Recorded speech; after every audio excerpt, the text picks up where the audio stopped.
Welcome back to കുഞ്ഞടുക്കള. ഇന്നൊരു rice ആണ് ഉണ്ടാക്കുന്നത്. പെട്ടെന്ന് തയ്യാറാക്കാൻ പറ്റാവുന്ന ഒരു പുലാവ്, ഗ്രീൻ പീസ് പുലാവ്. ബാച്ചിലേഴ്സിനൊക്കെ പെട്ടെന്ന് ഉണ്ടാക്കിയെടുക്കാൻ പറ്റാവുന്നതാണ് ഇത്. നമുക്കിത് എന്തൊക്കെയാ വേണ്ടതെന്ന് നോക്കാം. ഇതിന്റെ മെയിൻ ഇൻഗ്രീഡിയൻസ് ഗ്രീൻ പീസ് ആണ്. ഇത് ഞാൻ ഓവർനൈറ്റ് സോക്ക് ചെയ്ത് വെച്ച ഗ്രീൻ പീസ് ആണ്. പിന്നെ വേണ്ടത് ഒരു സവാള ഇതേപോലെ നീളത്തിലരിഞ്ഞത്, പിന്നെ 2 പച്ചമുളക് എടുത്തിട്ടുണ്ട്. പിന്നെ ഇതിൽ വന്ന് ഒരു കഷ്ണം പട്ട, ജാതിപത്രി, ഏലക്ക, ഗ്രാമ്പു, ബേ ലീവ്സ്, പിന്നെ കുറച്ച് കാഷ്യൂ എടുത്തിട്ടുണ്ട്. പിന്നെ ലെമൺ. ഇനി ഇത് 20 മിനിറ്റ്സ് സോക്ക് ചെയ്ത് വെച്ച ബസുമതി റൈസ് ആണ്. പിന്നെ വേണ്ടത് ചെറുതായി അരിഞ്ഞ മല്ലിയില. നമുക്കിത് എങ്ങനെ ഉണ്ടാക്കുന്നത് നോക്കിയാലോ. ഞാനിത് കുക്കറിലാണ് ഉണ്ടാക്കുന്നത്. ഇപ്പൊ കുക്കർ വെച്ച് ചൂടായിട്ടുണ്ട്. ഇതിലേക്ക് നമുക്ക് നെയ്യ് ഒഴിച്ചു കൊടുക്കാം.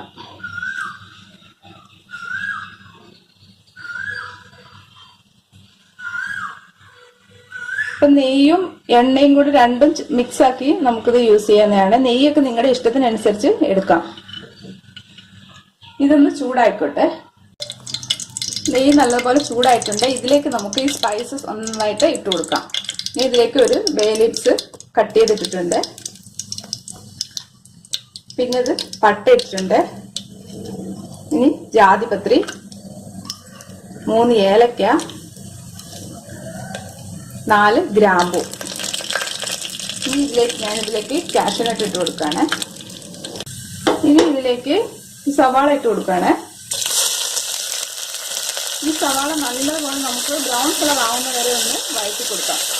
സവാള നല്ലപോലെ ബ്രൗൺ കളർ ആയിട്ടുണ്ട്. ഇതിലേക്ക് നമുക്ക് പച്ചമുളക് ഇട്ട് കൊടുക്കാം. ഞാൻ 2 പച്ചമുളകാണ് എടുത്തേക്കുന്നത്.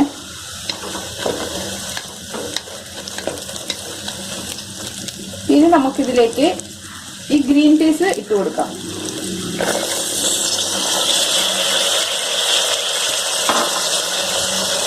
ഇപ്പം ഫ്രഷ് ഗ്രീൻ പീസ് ആണെങ്കിൽ നിങ്ങൾക്ക് സോക്ക് ചെയ്യൊന്നും വേണ്ട, പെട്ടെന്ന് തന്നെ വെന്ത് കിട്ടും. ഇത് ഞാനിത് ഡ്രൈ ഗ്രീൻ പീസ് ആണ് എടുത്തിരിക്കുന്നത്.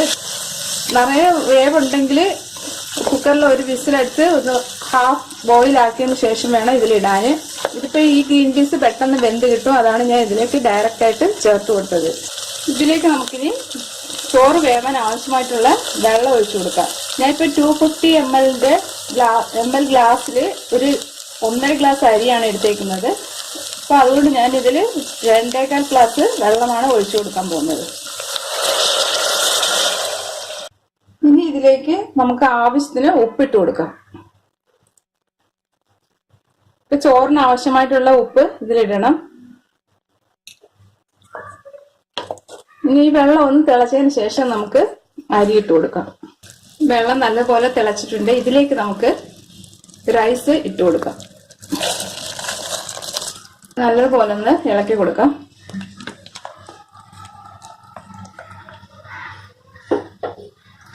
ഇതിലേക്ക് നമുക്ക് നാരങ്ങ നീരൊന്ന് പിഴിഞ്ഞു കൊടുക്കാം.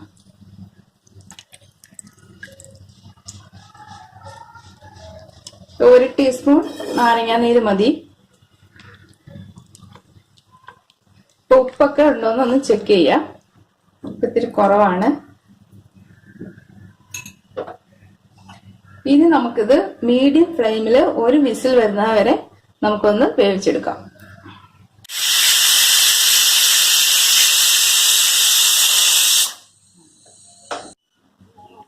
മീഡിയം ഫ്ലെയിമിൽ ഒരു വിസിൽ വന്നിട്ടുണ്ട്. നമ്മുടെ പുലാവ് എങ്ങനെയുണ്ടെന്ന് നമുക്കൊന്ന് തുറന്നു നോക്കാം.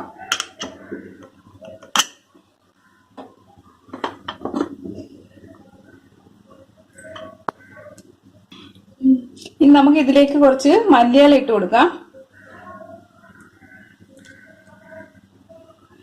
നമുക്കിതൊന്ന് ഈ ഫോർക്ക് കൊണ്ട് നമുക്കിതൊന്ന് ഇളക്കി കൊടുക്കാം. ചോറൊക്കെ കറക്റ്റ് കുക്കായിട്ടുണ്ട്. ഇതാ കണ്ടില്ലേ, വെന്ത് കുഴഞ്ഞു പോയിട്ടൊന്നുമില്ല. കറക്റ്റ് കുക്കാണ്. നമുക്ക് ചെറുതായിട്ട് ഒന്ന് ഇളക്കി യോജിപ്പിച്ചു കൊടുക്കാം.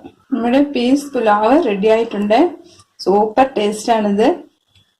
ഇപ്പൊ സൺഡേയിലൊക്കെ എല്ലാവർക്കും ഒന്ന് ട്രൈ ചെയ്യാവുന്നതാണ്. ഇതിൻ്റെ കൂടെ വറുത്തരച്ച ചിക്കൻ കറി, കറിയൊന്നും ഇല്ലെങ്കിൽ റൈത്ത, പിക്കിൾ, പപ്പടം, അതിന്റെ കൂടെ കഴിക്കാൻ നല്ല ടേസ്റ്റ് ആണ്.